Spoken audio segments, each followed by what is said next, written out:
55 दिन मैं बोध गया में रहकर आया। मैंने बोध गया में ग्रोक से पूछा कि बोध गया मुक्ति आंदोलन जो चल रहा है, ग्रोक इसमें कौन-कौन मुख्य यूट्यूब चैनल शामिल हैं?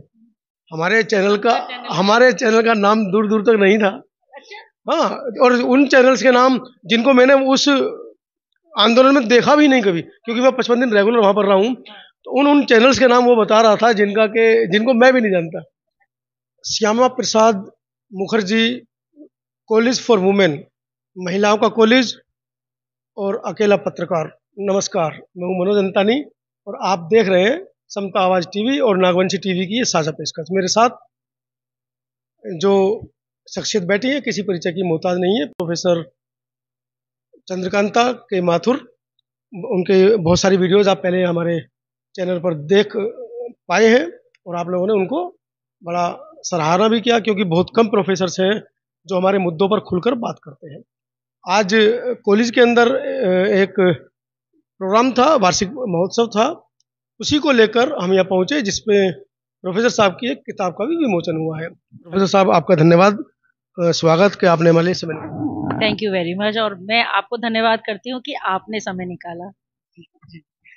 किस तरह का कार्यक्रम था ये? एनएसएस क्या है, कब से चल रहा है, क्या पूरा इसके पीछे, जैसा कि आज मंच पर भी देखा गया कि इतने वर्ष पुराने छात्र भी जो एनएसएस के थे वो आपके यहाँ पर आए, क्या है पूरा एनएसएस, हमारे दर्शकों को बताइए। देखिए, एनएसएस को देखा जाए तो नेशनल सोशल स्कीम, जो भारत सरकार के अंतर्गत मतलब कॉलेजों के अंदर एनएसएस एक यूनिट होती है, जिसके अंतर्गत हम बच्चों को, जो स्टूडेंट हैं, उनको समाज के प्रति एक संवेदनशीलता रहे, तो उनको वो समाज के प्रति जिम्मेदार बनाने के लिए हम एनएसएस के अंतर्गत उन्हें रखते हैं। और उसके अंतर्गत हम कई अलग अलग तरीके के कार्यक्रम आयोजित करते हैं साल भर, जिसके अंदर बच्चों को हम आवर्स देते हैं, वो अपनी पढ़ाई के साथ साथ समाज के भीतर जाकर भी समझ सकें। समाज सिर्फ कॉलेज नहीं है, समाज सिर्फ उनका घर नहीं है, यहाँ पर अलग अलग जगह से, अलग अलग परिवेश से बच्चियां आती हैं। और क्योंकि ये वुमेन्स कॉलेज है, तो अलग अलग जगह से जब बच्चियां आती हैं तो वो एक अलग सपने लेकर आती हैं। उनकी वो एक परिधि होती है, उस परिधि से बाहर निकल कर आती है। एनएसएस उस परिधि से बाहर की दुनिया उनको दिखाने की कोशिश करती है। एनएसएस उन्हें समाज के प्रति जिम्मेदार बनने के लिए प्रेरित करती है, और अगर नहीं कर पा रहे तो उनके अंदर सेल्फ कॉन्फिडेंस भरने का काम एनएसएस करती है। हम उन्हें जिम्मेदारी देते हैं कि आप जाओ और समाज में अपने आप को एक बेहतर कार्य करोगे तो लोग आपका सम्मान करेंगे। मतलब ऐसा नहीं कि आप जो भी कार्य या नौकरी कर रहे हैं वो अपने लिए कर रहे हैं, अपनी जॉब के लिए कर रहे हैं। हम उनको कहते हैं कि जाकर उन बच्चों की सहायता करो, उन बच्चों को पढ़ाओ, उन बच्चों को खिलाओ जिनके पास खाना नहीं है, उन बच्चों को किताबें दो, अगर आपके पास कोई एक्स्ट्रा किताब है तो उनके साथ साझा करो। तो NSS is the we the care one. हम परवाह करते हैं समाज की, और हम शेयर करते हैं अपनी चीजों को तुम्हारे साथ। तो हम अपने विचारों को भी शेयर करते हैं और अपनी वस्तुओं को भी उनके साथ शेयर करते हैं जिनके पास वो वस्तुएं नहीं है। एनएसएस ये कार्य करता है, तो पूरे साल भर जो कार्य करता है उसका शोकेस आपने आज देखा। आपको नहीं लगता कि वर्तमान में डिजिटल जिस तरीके से पूरा माहौल होता जा रहा है, और जैसा कि आपने बताया कि एनएसएस फील्ड में जाता है, बच्चों के साथ छोटे बच्चों को पढ़ाना, किताबें इकट्ठा करना, ये सारी चीज़ें हैं, लेकिन वर्तमान परिदृश्य को देखते हुए आपको नहीं लगता कि बच्चे कम इस ओर ध्यान देंगे, क्योंकि ग्रोक का ज़माना आ गया है, उंगलियां बटन दबाई मोबाइल पे और सारी जो तकनीकियां हैं, जो सूचनाएं हैं, वो उनके सामने। हम एनएसएस में यही चीज सिखाते हैं कि जो रील्स पे या सोशल मीडिया पे आप देख रहे हो, हकीकत वो नहीं है। फील्ड के अंदर हमारे ज्यादातर प्रोग्राम आउटरीच होते हैं, हम साथ में बच्चों को लेकर जाते हैं। मैं एक सोशल एक्टिविस्ट हूँ, आप अच्छे तरीके से जानते हैं, तो मेरा स्वभाव भी, मेरे कार्य भी इसके अनुकूल हो जाता है। तो मैं उनको प्रैक्टिकलिटी में विश्वास करती हूँ। थ्योरी तो क्लासरूम में पढ़ा दी, हम बड़ी बड़ी बातें कर सकते हैं, लेकिन बड़ी बड़ी बातों को चित्रार्थ करना, उसको क्रियान्वित करना और समाज में उस जगह पर जाकर खड़ा उनको कर देना कि हकीकत ये भी है। जब रैन बसेरा जैसे बहुत सारी चीजें आप रोड पर देखते होंगे, तो वो बच्चे स्कूल नहीं जाते, उनकी माताएं उनको नहलाती भी नहीं एक एक हफ्ते तक, तब इनको लेकर वहां जाना, उनको लेकर वहां जाना और वहां पर उनको संवेदनशील करना कि देखो तुम कितने मतलब भाग्यशाली हो कि तुम्हारे पास सारी सुविधाएं और इन बच्चों को स्कूल में जाकर पढ़ने तक के लिए भी मतलब कोई सुविधा नहीं है। तो जब कहते हैं ना कि जाकी फटी बिमाई वो जाने पीर पराई, जाकी फटी ना बिमाई वो का जाने पीर पराई। लेकिन कई बार हम जो देखते हैं उससे संवेदनशील हो जाते हैं। कई बार आप फिल्म देख रहे होते हो, देखते हुए फिल्म देख रहे हो, आप जानते हो कि फिल्म है, वो हकीकत नहीं है, लेकिन देखते देखते आप उससे इमोशनली कनेक्ट हो जाते हो, आंसू आ जाते हैं। तो जो देखा हुआ होता है वो असर ज्यादा करता है, पढ़ा हुआ इतना असर नहीं करेगा जितना कि साक्ष्य हम देखेंगे। तो हम बच्चों को वहां लेकर हॉस्पिटल्स में हम जाते हैं, जो मरीज जिनके घर के लोग वहां पर उनकी सेवा के लिए नहीं होते, कोई फॉर्म नहीं भर पाता, अनपढ़ है वो फॉर्म नहीं भर पा रहा हॉस्पिटल में, बहुत टाइम लग रहा है उनको फॉर्म भरने में, तो हमारे जो वॉलंटियर्स हैं हम हॉस्पिटल में भेजते हैं कि जाकर उनकी सहायता करें, उनके फॉर्म भरें। कोई एक फ्लोर से दूसरे फ्लोर नहीं पता चल पा रहे, उनको साथ में ले, इस तरीके की मदद करने का एक विचार और मदद करने का माहौल उनको सिखाते हैं और एक कॉन्फिडेंस करते हैं कि तुम किसी की मदद करोगे तो कोई तुम्हें दीदी बोलेगा कि दीदी आपने मदद कर दी। तो सबको अपनी तारीफ सुनना अच्छा लगता है। तो तारीफ तभी होगी जब आप किसी के लिए कुछ अच्छा करोगे। कि अपने बारे में करोगे तो कोई साइड से निकल जाएगा, लेकिन जब आप दूसरों के बारे में करोगे तो कोई आपके पास आकर खड़ा हो जाएगा और आपको नमस्ते करेगा, और जरूर करना चाहिए। बिल्कुल मैडम की बात से मैं सहमत हूँ। एक बहुत पुरानी कहावत है, करत करत अभ्यास के जड़मति होत सुजान। मैंने कुछ मैडम की जो स्टूडेंट्स थी उनसे इंटरव्यूज लिए हैं, तो उनमें उन्होंने लड़कियों ने अपने विचार साझा किए हैं कि किस तरीके से वो लगातार जब मरीन बस्तियों में जाती हैं, बच्चों को पढ़ाती हैं, तो 100 में से 5 बच्चे ऐसे हैं जो आज वाकई में उनसे प्रेरणा लेकर स्कूल जा रहे हैं, ऐसा उन्होंने खुद बताया बच्चों ने। और मैंने पूछा कि 6 महीने बाद फॉलोअप्स आपने लिए उन बच्चों के, क्योंकि आप लोग एनएसएस कर रहे हैं, तो ये नहीं कि आप एक बार गए 2 बार गए उनको शिक्षा देकर वापस आ गए।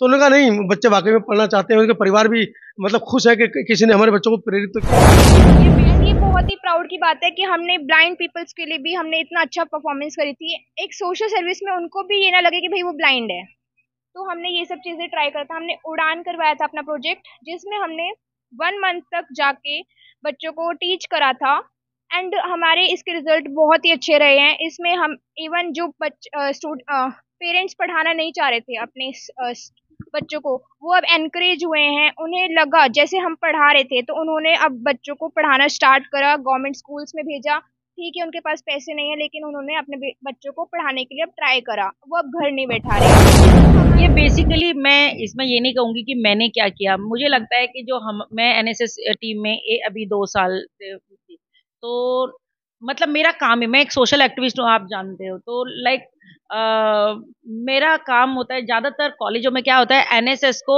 ऑडिटोरियम में भीड़ इकट्ठा करने के लिए इस्तेमाल किया जाता है। बच्चे सब आ जाओ और आप ऑडियंस बन जाओ, और यही तुम्हारे नेताजी आएंगे भाषण देकर चले जाएंगे, तो ऑडियंस के रूप में उन बच्चों का इस्तेमाल होता है। बट मतलब मैंने उन बच्चों को यही चीज किया कि आप ना ऑडियंस नहीं हो, आप उनके बीच में जाओ जहां पर आपकी जरूरत है। तो आपने उनसे पूछ ही लिया है, तो इसमें तो मैं आपको क्या ही बताऊंगी कि आपने देखा भी कि कितना सारा काम हमने किया। हमने ज्यादातर प्रोग्राम सारे के सारे हमने आउटरीच प्रोग्राम किए और उन बच्चों के बीच में, और वो जब उनसे खुश हो जाते, पूछते, मैं गाड़ी लेकर जाती हूँ अपनी टीम के साथ जाती हूँ, तो मेरी पूरी गाड़ी की तरफ बच्चे ऐसे झपट्टा मार के मतलब टूट पड़ते हैं, और मैं उनके साथ में मतलब बैठती हूँ, और बिल्कुल ऐसा अंतर नहीं महसूस होता है कि मैं प्रोफेसर हूँ या ये कॉलेज में पढ़ाने वाली लड़की दीदी दीदी करके आते हैं। तो उनको पढ़ाने में उन बच्चियों को भी बहुत मजा आता है, बहुत अच्छा लगता है। जैसे कि मैंने अभी डिजिटल मूवमेंट के बारे में बात की, भारत डिजिटल हो रहा है, ग्रोक जैसी संस्थाएं भारत को मुझे लगता है कि अब वो हैंडल कर रही हैं, वो मन मस्तिष्क के ऊपर भी प्रभाव डाल रही हैं, तो उस पर क्या कहना है? देखिए, ग्रोक को समझना पड़ेगा। ग्रोक कोई संस्था नहीं है, ग्रोक इज डिजिटल संस्था कह सकते हैं, दिमाग पढ़ने वाली। वो एक सॉफ्टवेयर है। मैं आपको टेक्निकल लैंग्वेज में बताऊं तो वो एक सॉफ्टवेयर है। और जैसे गूगल था, जब पहले गूगल आया तो पता नहीं लगता था क्या है भाई, और इंटरनेट आया तो आपने कुछ भी टाइप किया, कीवर्ड बहुत महत्वपूर्ण है। आप ग्रोक पर या चैट जीपीटी पे या बहुत सारे असंग ऐसे एआई टूल्स हैं, आप जो लिखोगे आपको वो मिलेगा। आपने गलत शब्द लिखा, आपको, ये तो इंटरनेट समुंदर है, जैसे आप समुंदर की तह तक नहीं जा सकते, उसी तरीके से आप इंटरनेट की दुनिया की तह नहीं निकाल सकते। तो ग्रोक एलन मस्क का एक एआई टूल है जो इंटरनेट पे जो डेटा अवेलेबल है उसको फाइंड करता है, फिल्टर करता है, एनालाइज करता है और उसके बाद आपके प्रश्न का उत्तर देकर प्रेडिक्शन करता है। मैडम की बात से बिल्कुल सहमत हूँ। 55 दिन मैं बोध गया में रहकर आया। मैंने बोध गया में ग्रोक से पूछा कि बोध गया मुक्ति आंदोलन जो चल रहा है, ग्रोक इसमें कौन कौन मुख्य यूट्यूब चैनल शामिल है। हमारे चैनल का नाम दूर दूर तक नहीं था। हाँ, और उन चैनल्स के नाम जिनको मैंने उस आंदोलन में देखा भी नहीं कभी, क्योंकि मैं 55 दिन रेगुलर वहाँ पर रहा हूँ, तो उन चैनल्स के नाम वो बता रहा था जिनको मैं भी नहीं जानता। तो फिर मैंने आपकी वाली टेक्निक अपनाई। फिर मैंने ग्रोक को बताया कि समता आवाज टीवी को 55 दिन से आप देखते हैं, तो वो बताता है। देखिए, मैं आपको बताऊं कि जो कीवर्ड, मैंने वर्ड बोला ना, कीवर्ड, जो कीवर्ड आप उसमें डालेंगे वो आपको वो उत्तर देगा। अब क्या है कि बहुत सारी चीजें एक रूम के अंदर बैठकर ही हो जाता है, तो इंटरनेट पे जो अवेलेबल है राइटिंग में, टाइपिंग में, और कहीं पर आपके चैनल का नाम अगर लिखा है तो वो उसको सर्च कर लेगा, क्योंकि उसका कोई व्यक्तिगत विचार नहीं है। वो तो वो दे रहा है जो उसको इंटरनेट पे कहीं पे लिखा हुआ पड़ा हुआ मिल गया, फेसबुक पे कहीं लिखा होगा वो वहां से देखा, लिंक्डइन पे लिखा होगा तो वहां से देख लेगा। मैं that is why I am saying. तो आप देखिए, आपने खुद ही इस बात का उत्तर दे दिया कि साक्ष्य, आप 55 दिन से वहां पर थे तब भी आप कहीं नहीं थे, पर सत्य तो ये नहीं है ना। इसका मतलब ग्रोक के पास भी वो जानकारी नहीं है जो सत्य है। जो सत्य जानकारी है ग्रोक के पास वो भी ग्रोक के पास वो जानकारी है जो उसको दी गई है, जो डेटा फीड किया गया, प्रोग्रामिंग की गई है और फिल्टर किया गया। उसने फिल्टर वही किया जो लोगों ने आपस में लिखा। अब जैसे मेरे बारे में लिखने की बात है तो सब जगह आता है एसोसिएट प्रोफेसर, राइट, और जबकि मैं प्रोफेसर हूँ, लिखा हुआ भी है, तो वो सर्च करता है जो 10 साल पहले, 5 साल पहले कहीं पे आया होगा, वो आया एग्जैक्टली प्रेजेंटली। अब जैसे मेरी बहुत सारी किताबें हैं तो उसमें से सिर्फ 5-7 किताबों का ही दिखता है, जबकि मेरी बाकी की 18 किताबों का जिक्र नहीं मिलता। शायद बच्चे पढ़ते हैं और सब रहता है, और बहुत सारा मूवमेंट कर रहे हैं उसके बारे में नहीं होता, क्योंकि हम अगर नहीं लिख रहे हैं और कोई हमारे बारे में नहीं लिख रहा तो फिर ग्रोक नहीं सर्च करेगा। ये तो पुरानी बातें हो गई, नई बात करते हैं। आज आपकी किताब का विमोचन भी हुआ है, 19वीं किताब थी, उसके लिए पहले तो बधाई आपको। और दूसरा, मैंने किताब का मुख्य पृष्ठ देखा, उसमें आपने बहुत सारे जो हमारे सोशल मूवमेंट्स के हीरोज हैं उनको आपने मतलब प्रमुखता दी है उसके अंदर। जी, मेरी प्रमुखता सिर्फ उस सिलेबस के अनुसार है। ये एक पेपर है, ideas of Indian political thought, और ये अंडर ग्रेजुएट जो स्टूडेंट हैं, ये स्नातक के जो बच्चे हैं, वो बच्चे ग्रेजुएशन में इस पेपर को पढ़ते हैं। और क्योंकि ज़्यादातर मैं हिंदी भाषी हूँ, हम कॉलेजों के अंदर हम सो कॉल्ड इंटेलेक्चुअल बनने के नाम पर अंग्रेजी में मतलब किताबें सब देना पसंद करते हैं। हम सोचेंगे हम तो प्रोफेसर, हम अंग्रेजी में जितना वो बताएंगे, लेकिन वो बच्चे जो हिंदी भाषी बच्चे हैं, जो दूर दराज गांव देहात से आते हैं, वो हिंदी में पढ़ते हैं और उनके लिए कोई भी स्टडी मटेरियल नहीं होता। तो ये मेरी 7वीं किताब है और मेरा पहला ध्येय रहता है कि मैं हिंदी, जबकि मैं इंग्लिश में पढ़ाती हूँ, पर मेरी पहली कोशिश रहती है कि मैं हिंदी भाषी बच्चों के लिए किताब लाऊं। तो जब मैंने ये 2 साल पहले ये पेपर को पढ़ाना शुरू किया तो मेरे पहली समस्या मेरे सामने थी कि इनके पास मटेरियल नहीं है।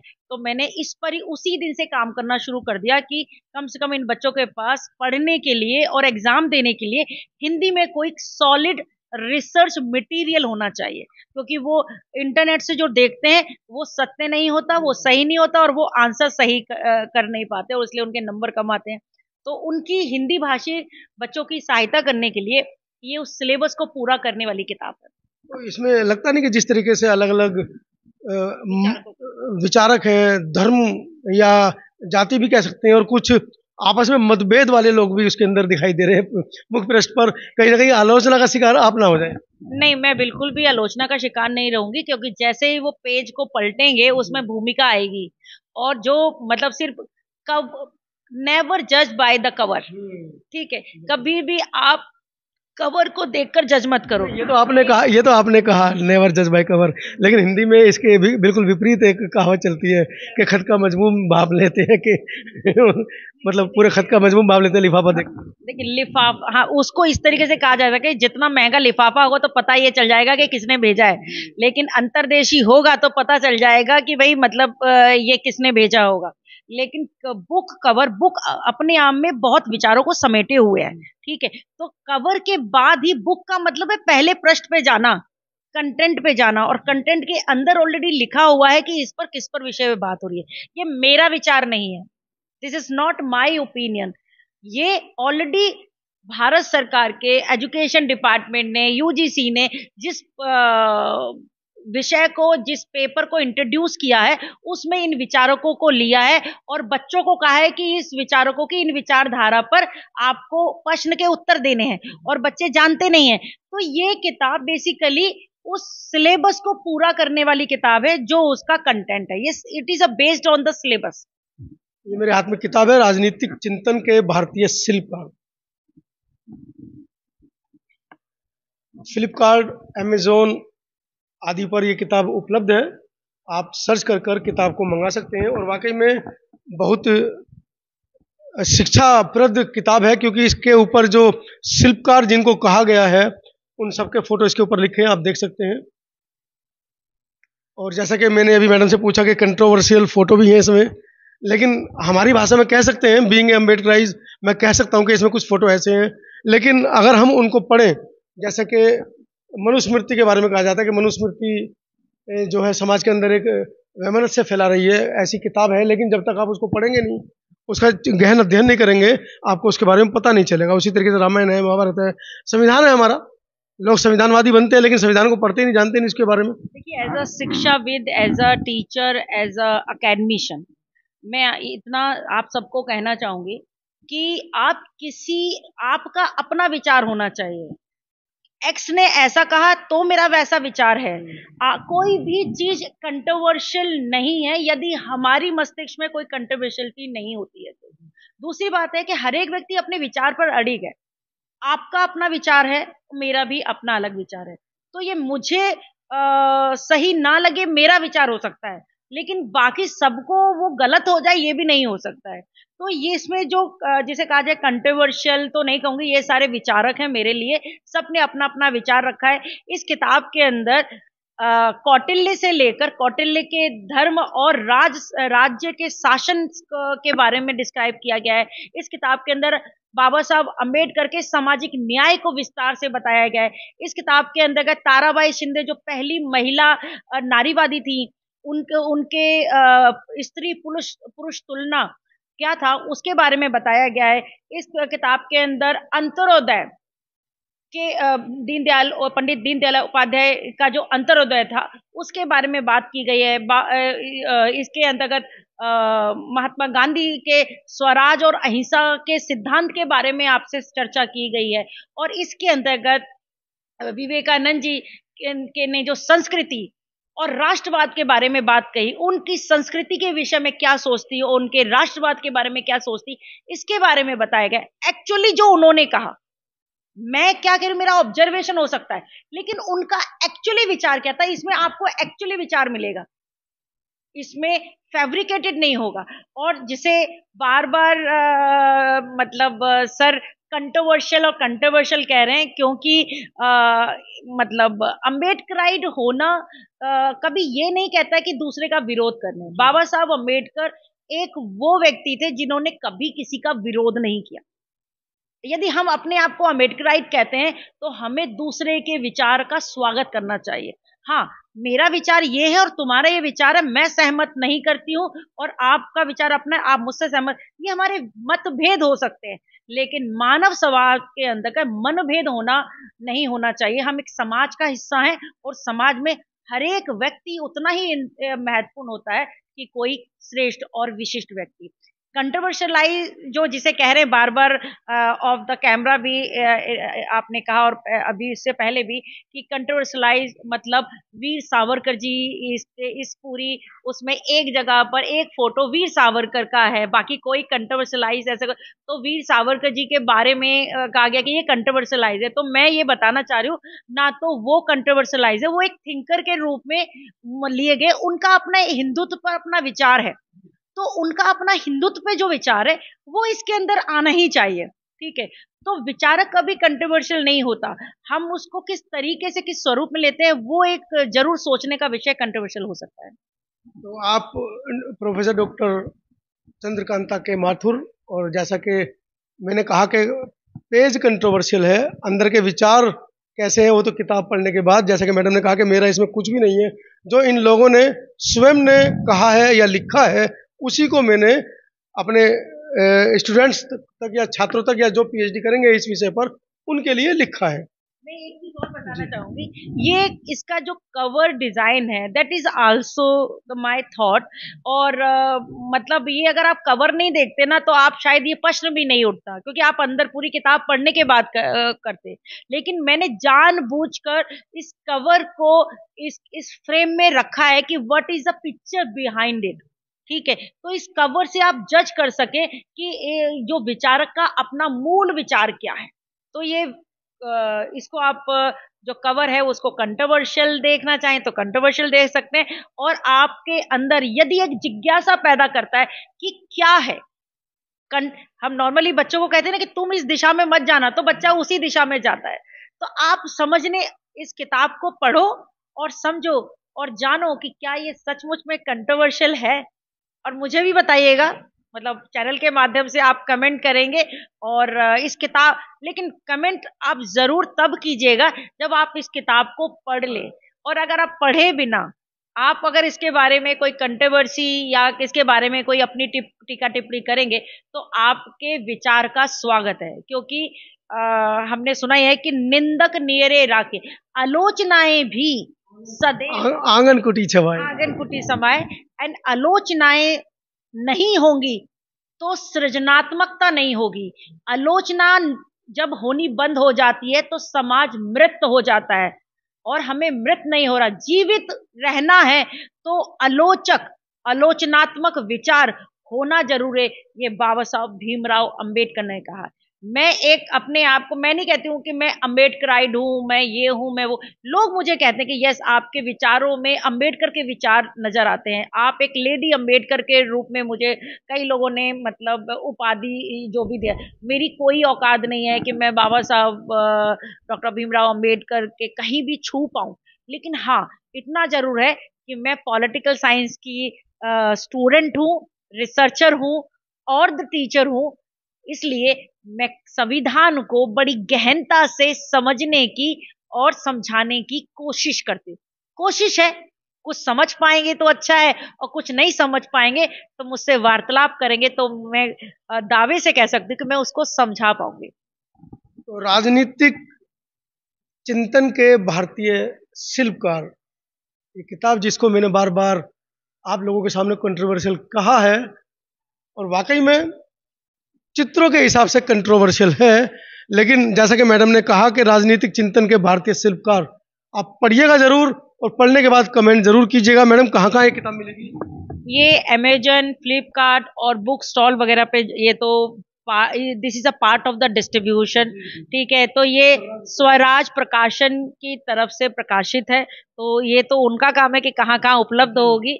और मुझसे भी सीधी चर्चा अगर यदि आप करना चाहेंगे इस किताब के बारे में तो मुझे भी मैसेज कर दीजिएगा, तो मैं भी समझा दूंगी आपको। चलिए, आप प्रोफेसर डॉक्टर चंद्रकांता के माथुर, लगभग 19 किताबें मैडम की आ चुकी हैं, और जैसा कि आज पूरे दिन के कार्यक्रम के माध्यम से हमने दिखाया भी आपको, एनएसएस का भी इतिहास मैडम ने बड़े अच्छे तरीके से बताया।